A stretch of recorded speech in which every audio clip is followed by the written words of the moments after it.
right, welcome everyone, and I would just like to start out, Maddie, awesome. That was so good tonight. Thank you. Great match, great. You've been so good this summer, and we all love you here, and you're always one of our favourites, and it's great to get you to where you were today and to win that match, and it was fantastic. So, cheers to Madison. Thank you. Thank you. Well done.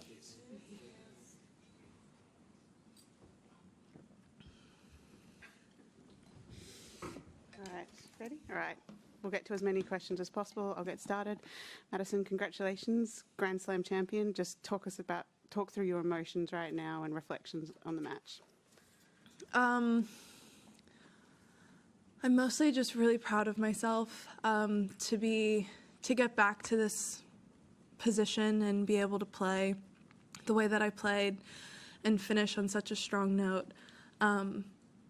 I'm just really proud of myself, and I didn't always believe that I could get back to this point, but to be able to do it and win it means the world to me.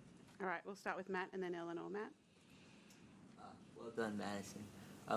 I mean, I know you have nothing to compare it to, but where you sit now, and given like this journey that you've been on in order to get here, I mean, can you reflect at all about like how it feels having gone through all that and to get to this and to sort of get to the top of the mountain this way, rather than maybe if it had happened 8 years ago or something like that? I know it didn't happen, but I'm just sort of curious that, it's sort of the classic idea of, does it make it all worthwhile? I think everything kind of happens for a reason, and I think for me specifically, I kind of had to go through some tough things, and I think it just kind of forced me to look at myself in the mirror a little bit and try to work on the kind of just internal pressure that I was putting on myself. I felt like from a pretty young age, I kind of felt like if I never won a Grand Slam, then I wouldn't have lived up to what people thought I should have been. And that was a pretty heavy burden to kind of carry around. So I finally got to the point where I was proud of myself and proud of my career with or without a Grand Slam. And I finally got to the point where I was okay if it didn't happen. I didn't need it to feel like I had a good career or that I deserved to be, talked about as a great tennis player. And I feel like finally letting go of that kind of internal talk that I had just gave me the ability to actually go out and play some really good tennis to actually win a Grand Slam. Okay, Eleanor? You were in here the other night talking about how you wanted to be inspired by sort of the way Aryna played, and you didn't want to be passive at the big moments, and you wanted to be able to go for your shot. So how proud are you of the way that you finished that match? Definitely one of the things that I'm most proud of, being able to, at the end, just I almost felt like I was trying to beat her to it, because if I wasn't going to go for it, I knew she was going to. So it really kind of just pushed me to kind of thread the needle a little bit more. But I just kept telling myself in my head, be brave, go for it, just kind of lay it all out on the line. And kind of at that point, no matter what happens, if I do that, then I can be proud of myself, and just, it just made it a little bit easier. Okay, Ben and then David. Ben? I just go back to what you said in your first answer. People have talked about you being a likely Grand Slam champion for a long time, since you were probably like, I don't know, 11 or 12, or when's the first time you remember someone saying that about you, and then how did that turn from being like an exciting possibility to feeling like a burden, and then sort of the journey with that whole label over the course of a couple decades of your life almost? I mean, it definitely started pretty young, probably 11, 12, something like that. And it obviously was meant to be, confidence building and all of that. And I think as I got older and I had gotten close and it didn't happen, and then, you're getting older and you're obviously in the later stages of your career, it kind of feels like, will this ever actually happen? And if it doesn't happen, I didn't live up to what everyone told me that I should have done. So I think it almost felt like it went from being something positive to something that was almost like a little bit of a panic of why hasn't it happened yet? Why haven't I been able to do it?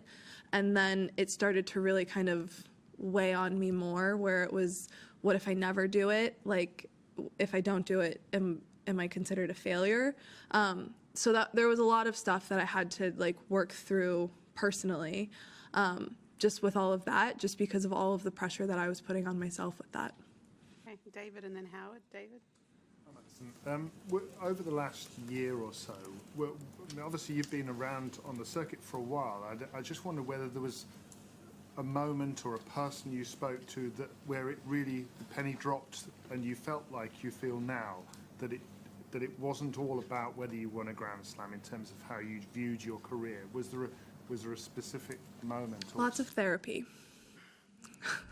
I really kind of bought into it, and I think in the past I had always kind of tried to go the sports therapy route, where it was more about routine and controlling the things you can control and all of that. And I felt like I was always good enough at that, but to really start kind of digging in on how I felt about myself and really being honest with myself about it, it was really hard, because I didn't really want to be the person that felt like I was really struggling, but I was starting to really struggle with it.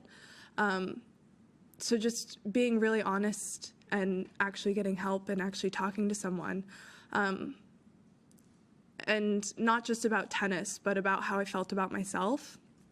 Again, very uncomfortable, and I never really looked to be uncomfortable. So I honestly think that had I not done that, then I wouldn't be sitting here.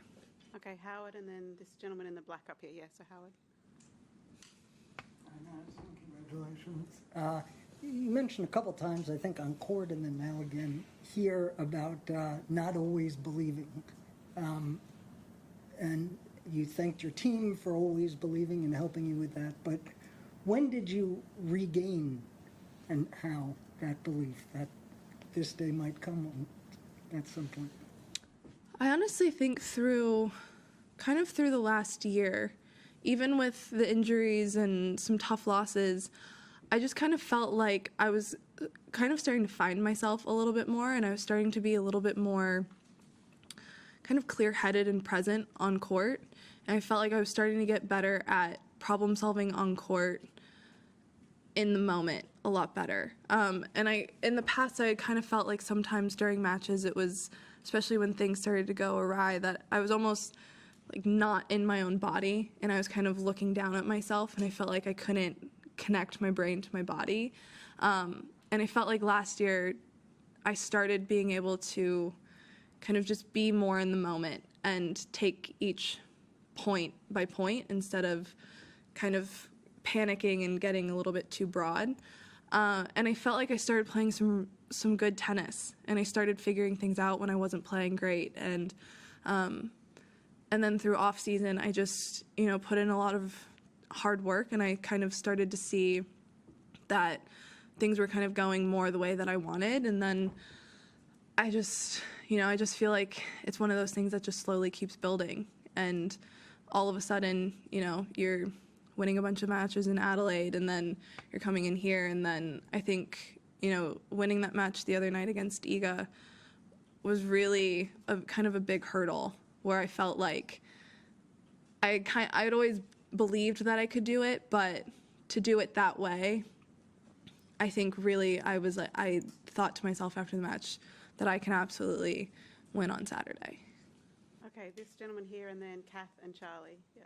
Pretty much the same question. Has there been a moment of realization during the tournament where you thought, well, I'm doing pretty fine here, because your run was remarkable, especially the last 5 wins? I don't know if I ever really had like the moment, but I really felt like going into each match that if I could just try to go out, play how I wanted to play, then I was really just going to give myself the opportunity to try to win the match. And I felt like not stressing about things that I couldn't control. I just felt like I was able to play a little bit more free. And I think there was a confidence in maybe not playing matches amazingly from start to finish and having some dips here and there, but being able to kind of end on a really high note each time and figure out how to get back in matches or how to close out a match really well. I just slowly started continuing to build the confidence, and I think part of it was that I never really got ahead of myself in each round. I never once thought about the next round until I was actually there. So I think, yes, I believed that I could do it, but I also think I did a good job at, just focusing on the task at hand. Okay. Kath, Charlie and Courtney on the side. Kath. Congratulations. Just hearing you talk about therapy there and the benefits that you've had from it. Obviously, it's a very personal thing, but I just wondered whether you kind of look around you in the locker room and on the tour and think that it should be kind of more widespread or more accepted, or something that should be offered to younger players, or at least talked about as an option for younger players. I mean, I think the more that we talk about actually using it as a tool, I think people feel more comfortable with it. I do think that the WTA does a great job at having someone at tournaments now that you can go and you can talk to. I think it's not only helpful for myself, but I think it's helpful for a lot of us. And I think the stigma around therapy in general, not just in sports, I think is slowly starting to go away. And I think that everyone should be in therapy no matter what. I think it helps. And I think no matter what's going on in your life, you're going to have moments where things are tough and you need someone to talk to. And I think it's really important. It's something that I will continue to do for the rest of my life. And I think if more people do it and more people talk about it, then it just kind of becomes the norm. It's almost as if you're going to the doctor. No one bats an eye at that. So I think it's just, as an overwhelming, it's just kind of overwhelmingly needed for, I think, most people. Okay, Charlie and then Courtney, and then we'll have one more. Charlie. Congratulations. I just wondered, on that point, you mentioned there that you weren't typically somebody who necessarily wanted to be out of their comfort zone. And so with going to therapy, I just wondered, was there a particular prompt or a moment that made you think, either why not just give it a chance, or that things had become so difficult that you thought, I kind of need this? I think in the past I had done it before, but it had always been, I think, too sports specific. So it was always I kind of always went in with the thought of, will this help me perform better? And I finally got to the point where I was personally low enough that I was like, I don't really care if this helps me perform, I just want to feel better. And I think doing that, it was just kind of that moment where it was like, I don't really care what I have to do, I just want to feel better. So I think it was kind of the thing that it pushes you to say, okay, well, obviously whatever I'm doing is not working. But I think for a long time in my head, I had this idea that people were able to kind of just ignore their nerves or doubts or anything like that and just kind of tunnel vision play tennis. And in the past, if I ever had, nerves come up or something, I typically would not play as well. And so it started getting to the point where when nerves came up, I was thinking, oh no, now I'm going to play badly. And it would almost kind of start this internal panic. And for whatever reason,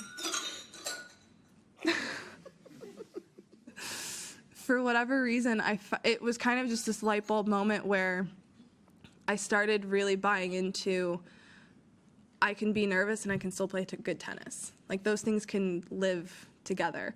So I stopped fighting, trying to push away the feelings and pretending that they're not there, and just accepting them and really telling myself that they're fine and they're totally normal to be there, and I can still play tennis. And I think doing that day in and day out and just kind of accepting that it's going to be uncomfortable, you're going to be nervous, there's going to be thousands of people watching you, but you can still do it. And then starting to actually be able to do that just kind of started to give me a little bit more confidence. Okay, we'll do 2 more. Courtney, and then last one here. Congratulations. Just wondering, there's been some really positive receptions. Sloane Stephens, a couple of others have expressed their delight at your success tonight. I'm wondering what it means to you when you see peers taking genuine joy in your success here. And also, has the phone been running hot? Have you had messages sort of coming left, right and centre? I've really grown up on the tour, and I've grown up with some other amazing people on this tour, and some of my closest friends also play. So I think we all are very good at cheering each other on, and their wins feel like our wins. So to be in the position of actually winning and them getting to be the cheerleaders, it feels really nice, just because after all of these years, watching all of my friends do so well, it has always felt like a win for me. So I'm happy that I can repay the favor. All right, last one here. Just a question about tomorrow's final. Obviously, Alexander Zverev is a bit in the same position. He's been chasing his first Grand Slam victory for a while. If you could just give him one piece of advice, what would it be? Against Jannik, I feel like he has better advice to be Jannik than I do. But